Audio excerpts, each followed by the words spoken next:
이 동해, 서해, 남해 그리고 제주도가 각각 굉장히 뚜렷한 특징들을 가지고 있습니다. 그러니까 서해는 이제 갯벌이 있기 때문에 그 갯벌 생태계가 주를 이루고 있고요. 남해에는 섬들이 굉장히 많습니다. 동해는 우리가 또 해양학적으로 대양 미니어처라고 부르거든요. 그러니까 태평양을 축소해 놓은 그런 그 바다다라고 부릅니다. 또 제주도는 가장 남쪽에 있기 때문에 아열대성의 특징을 갖는 이제 그런 그 바다 생태계를 이루고 있습니다. 그래서 굉장히 독특하고 뚜렷한 특징을 갖는 바다들로 구성이 되어 있기 때문에 우리가 면적이 좁음에도 불구하고 굉장히 다양한 그런 그 생태계, 생물상을 가지고 있다. 이렇게 볼 수 있겠습니다.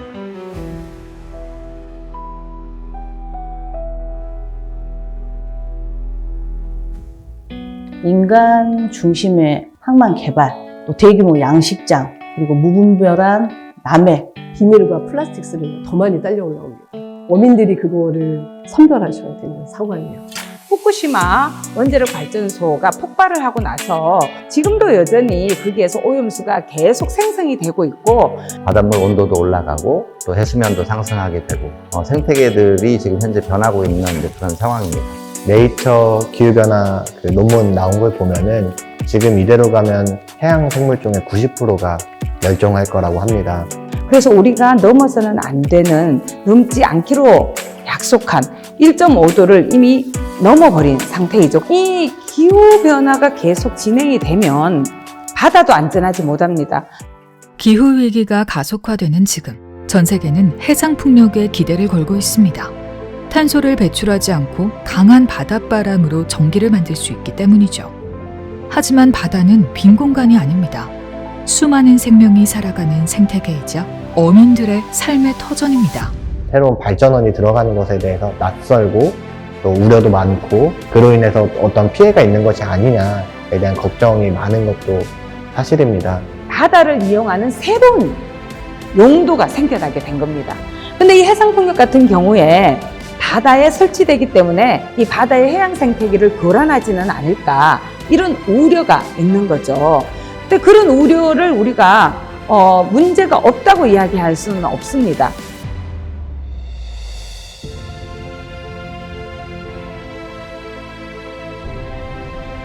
풍력과 바다의 공존을 고민하는 사람들이 모였습니다. 목포 환경운동연합을 비롯해서 전국에 한 54개 지역 조직이 있고요.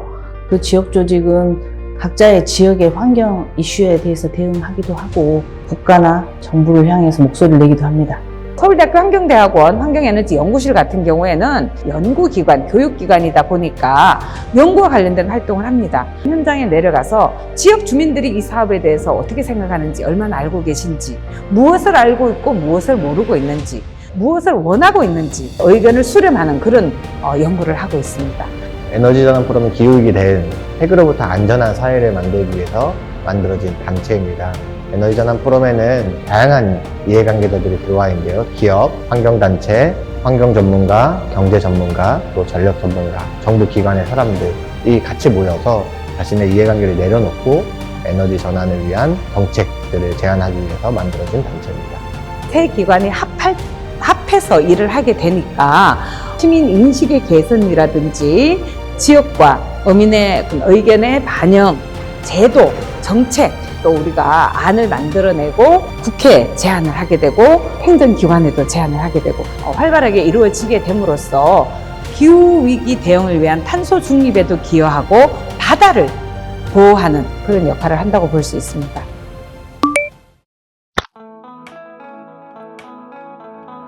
지역 주민, 그리고 어민, 사업자, 지자체 주요 이해관계자를 만나서 심층 면접을 진행을 했고, 지역 주민과 어민들을 대상으로는 저희가 설문조사까지 진행을 했습니다. 현안의 문제가 발생하는 곳의 주민들과의 관계, 이제 그런 문제들을 어떻게 해결할 것인가라고 하는 과정들 안에서 이제 섬에 사는 주민들 또는 이장님 또는 어촌계장님들 또는 그 안에 주민협의회하고의 어떤 관계들을 잘 풀어가는 이야기를 듣고 또 같이 논의해서 해결하고 문제들을 좀 해결해 왔다라고 저는 보고 있습니다. 설문조사 결과를 통해서 실제로 주민분들과 어민분들이 가지고 있는 그런 우려는 어떤 것들이 있는지를 저희가 연구를 통해서 밝혀내고 또 사업 추진 과정에서 발생할 수 있는 문제점들을 미연에 제시를 하고 방지를 함으로써 그런 사업 추진의 불확실성을 낮추고 또 관련 산업의 성장을 도울 수 있다라는 측면에서 이번 연구가 굉장히 많은 기여를 할 수 있을 것으로 기대를 하고 있습니다.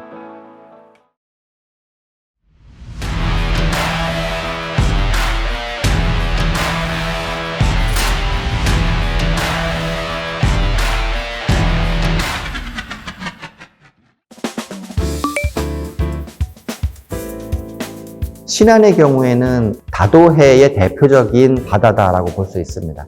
어떤 특징이 있냐면 그 섬들 주변에는 갯벌들이 상당히 잘 발달되어 있는 곳이 특징입니다. 신안은 다른 지자체보다 좀 선도적으로 아까 해상 풍력 최적지로 좀 인정을 받고 있기 때문에 신안에서 벌써 2020년부터 2032년까지 8.2기가라는 전국 최대 규모의 해상 풍력을 추진하려고 하고 있고, 또 여기에 전남도가 힘을 합쳐서 집적화 단지라는 단지를 구성해서 지금 해상 풍력을 발빠르게 지금 추진하고 있습니다.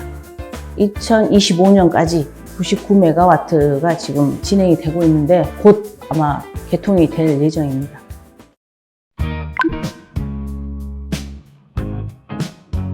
특히 신안군이 좀 다른 지역에 비해서 특징적인 것은 2018년부터 신재생 에너지 개발 이익 공유제라는 것을 지금 시행을 하고 있습니다. 그래서 2021년부터 실제로 태양광이 설치된 반경 5km 이내의 주민들에게는 햇빛연금의 형태를 통해서 그런 이익을 공유하고 있는 그런 제도를 지금 운영을 하고 있고요.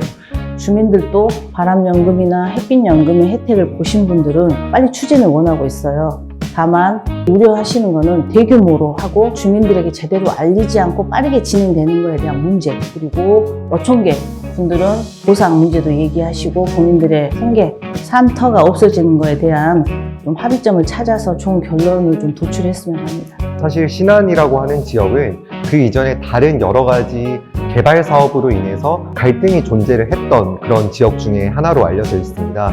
그래서 저희가 과거에 어떤 다른 개발 사업으로 인해서 갈등이 발생했던 적이 있는지를 먼저 질문을 하고, 또 해상풍력 사업에 대한 수용성을 질문을 했을 때 과거 다른 개발 사업으로 인해서 갈등 경험을 겪은 그런 주민들은 새롭게 추진되는 해상풍력 사업에 대해서도 어떤 불신을 하고 수용성이 떨어지는 것을 저희가 확인을 할 수가 있었습니다.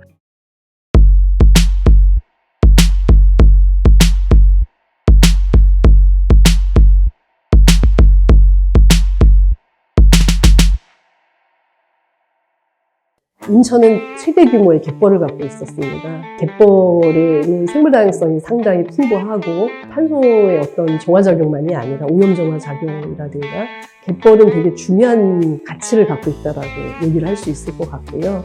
또 하나는 서해안 갯벌이 워낙에 넓고 또 섬이 많다 보니까 대양주하고 동아시아의 어떤 철새 이동 통로로서의 중간 기착지 역할로 이제 철새들이 한 번씩 기착해서 쉬어가는 쉼터의 역할을 하고 있는 곳입니다. 그리고 또 대륙붕이 발달이 됐기 때문에 어족자원이 되게 풍부해요. 그 어족자원에 관련한 종수가 많고, 흔히 얘기하면 해양 보호 동물종으로 얘기되어지는 상갱이나 범박이 물범도 모니터링 되어지고 있습니다. 인천의 지금의 이제 해양의 문제로 볼 수 있는 가장 대표적인 문제 가운데 하나가 일단 어마무시하게 많은 갯벌이 매립이 됐다.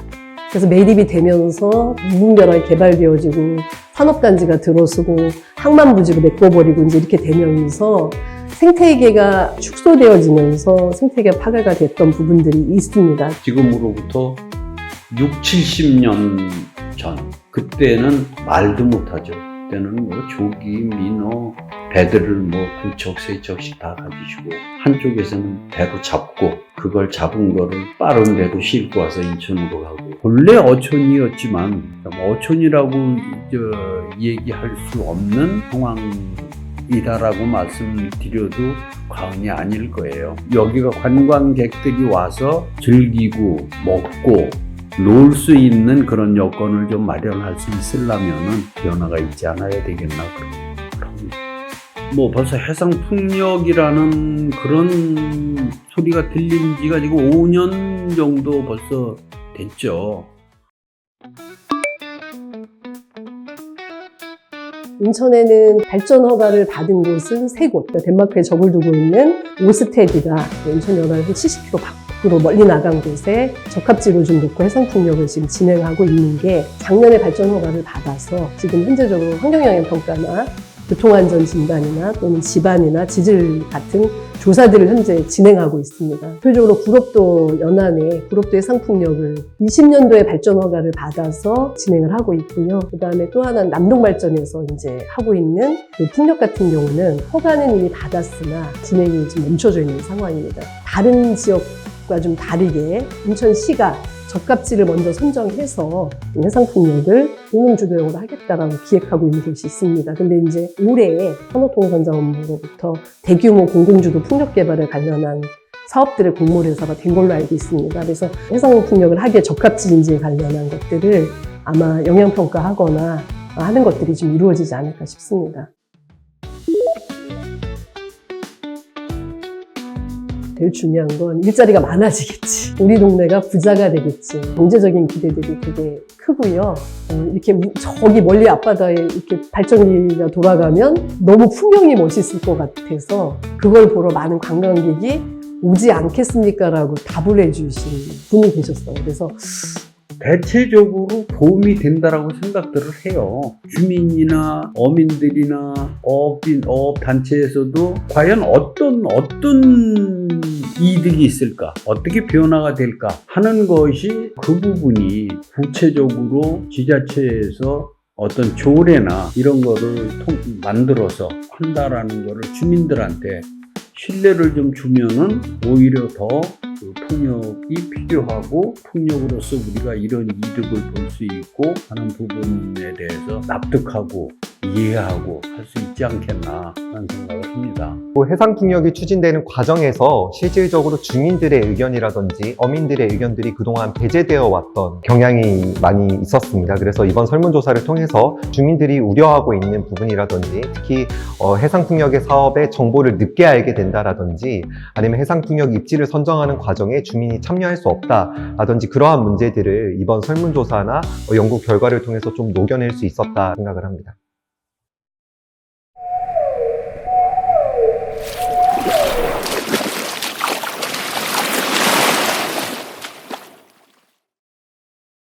상갱이 현장을 방문을 한 적이 있어요.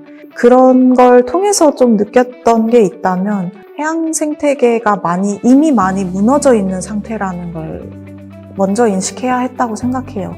역사적으로 보면은 인류 역사가 이제 바다를 늘 개발만 하면서 살아왔고 그리고 뭐 산업혁명 이후에 여러 가지 기계나 장비들이 좋아지면서 그런 개발의 규모나 속도가 굉장히 높아졌죠. 대규모이고 굉장히 기계적으로 돼 있고 자동화되어 있는 그런 개발의 흐름에서 생태계를 보호한다라고 하는 목소리는 크게 낼 수밖에 없거든요. 사실은 어떤 것들이 새로 생기는 거고 그 새로 생기는 것들이 주변의 환경들을 경과한 측면에서도 그렇고 많이 달라지는 부분들이 있습니다. 해상풍력은 한번 건설이 되면 20년, 30년 장기적으로 그 지역에 그 바다에 있을 시설이기 때문에 단순히 1, 2년 빨리 가려고 하기보다는 긴 호흡을 가지고 신뢰를 구축하면서 지역과 함께 나아갈 수 있는 길 방안들을 모색하는 것이 매우 중요하다고 생각합니다. 우리가 해양 생태를 보호하자라고 할 때 그게 기술적이고 과학적인 기법도 중요하지만 어떤 법적인 바운더리가 필요하더라고요. 우리가 놓치고 있는 부분들을 알려야 해 이런 생각으로 해양 생태와 해상 풍력을 공존하기 위해 어떤 조치들이 필요한지 이런 활동들은 아마 계속해서 진행할 것 같아요.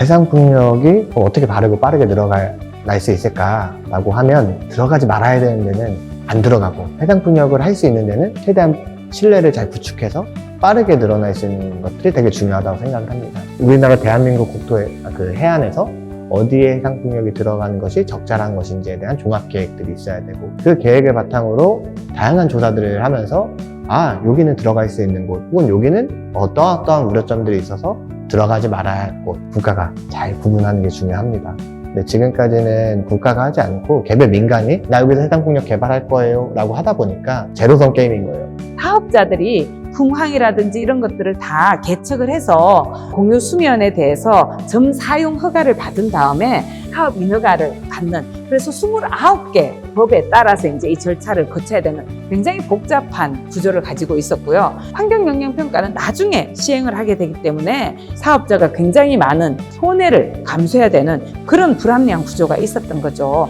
그래서 이런 문제를 해결하기 위해서 나온 게 해상풍력발전특별법입니다. 그래서 이제 해상풍력발전특별법 같은 경우에는 정부가 주도해서 계획 입지를 하고 다른 나라 방식처럼 경매를 통해서 낙찰을 해주는 그런 방향으로 가겠다는 거였어요.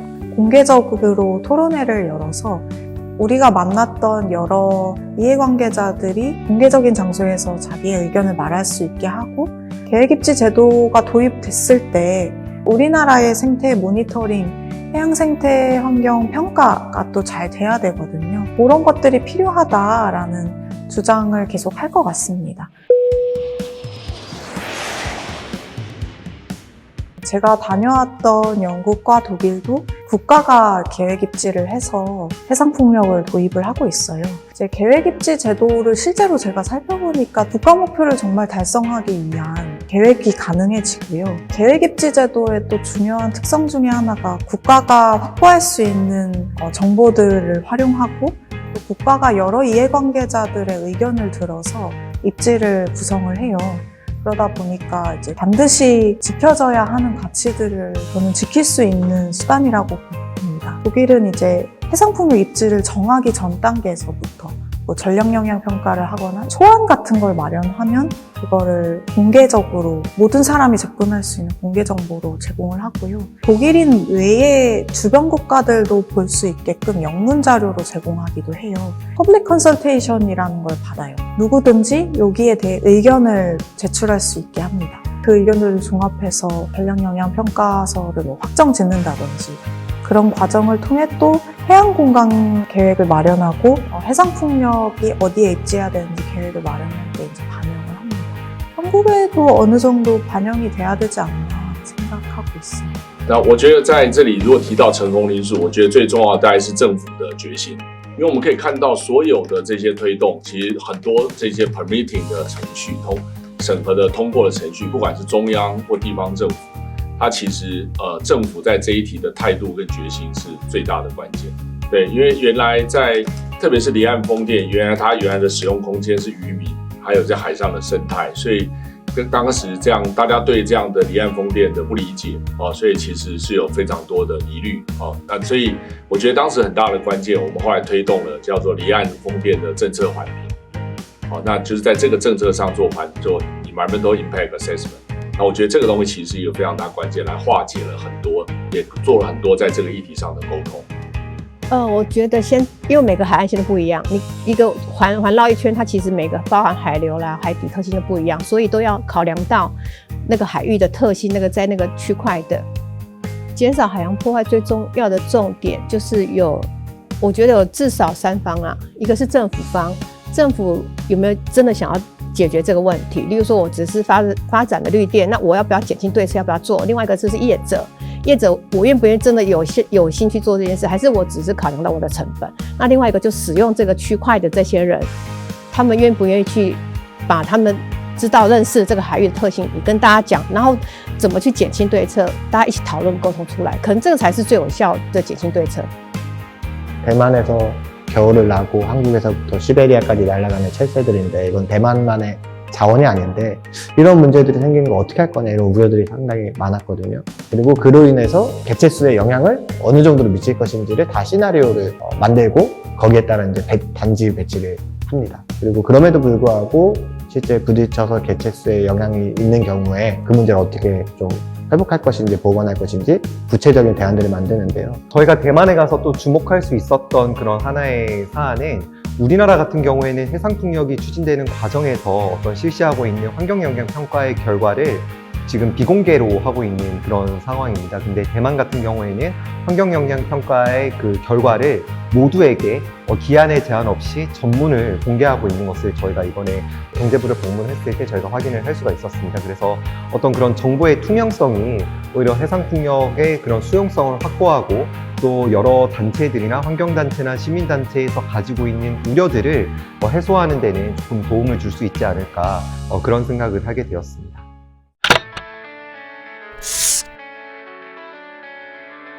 바다를 이용하려면 이제 우리가 지속가능 발전을 위해서는 개발과 보존이 균형을 이루어야 되거든요.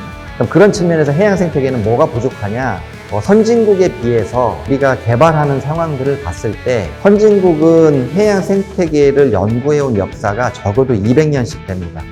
우리나라가 바다에 대해서 본격적으로 해양 생태계를 공부하기 시작한 게 불과 30년, 40년 정도밖에 되지 않는 역사이거든요.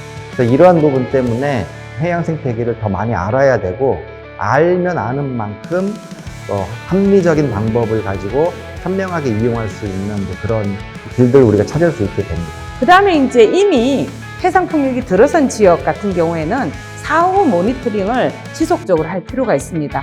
바다의 상태는 지역마다 다르기 때문에 A라는 나라에서 일어났던 일이 B 나라에서 동일하게 반복된다고 우리가 그렇게 보장하기 어렵습니다. 그래서 우리나라 같은 경우에도 우리가 우리 바다에 대해서 많은 자료들을 계속해서 쌓아 나가야 된다는 거죠.